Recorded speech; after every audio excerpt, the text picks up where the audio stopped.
Yuggera halawol. You sit down on our land.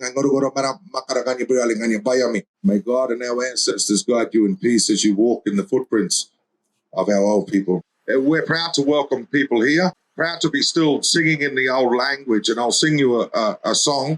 And this song was given to me from my grandfather, and it was a blessing song for the Brisbane River.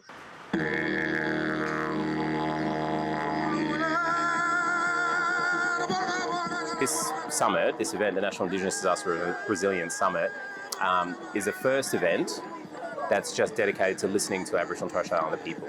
And there are no forums that are dedicated to just finding those voices and lifting them up and showcasing them to a really diverse national audience. And so it's really about highlighting Indigenous excellence in disaster resilience and showing very clearly that it's not good enough to marginalise our voices anymore. It is absolutely critical for us to have leadership roles in emergency management. I can't express how connected we are to our community, and when those times come, we know how to communicate with our community. When we have the right communications, it actually helps lessen the traumatised experience that we do have. First Nations people are particularly impacted by these disasters because of the legacy of colonisation and the impacts on country. We belong to these landscapes and they're so negatively impacted by these events. We have to start making better decisions, and that's the kind of positive pathway that I think we've got if we actually understand what the solutions are.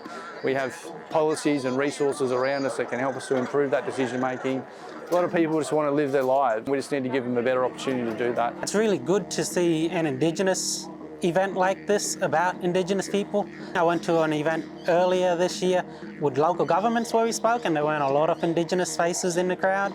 So it's good to see one here and hear from different ones and see the similar struggles we're having. I was actually CEO at Moongleen Land Council in Tenterfield, and none of us as Aboriginal people were consulted prior to the bushfires and after as well.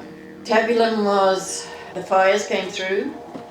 They didn't know where to go or what the emergency plan was. They had no transport. They had no people in real authority to tell them what to do and to organise themselves. Today, through the summit, it was really highlighted that relationships are good, but policy change is very much needed. And it's an opportunity for us in this society today to make that change at a policy and legislative level.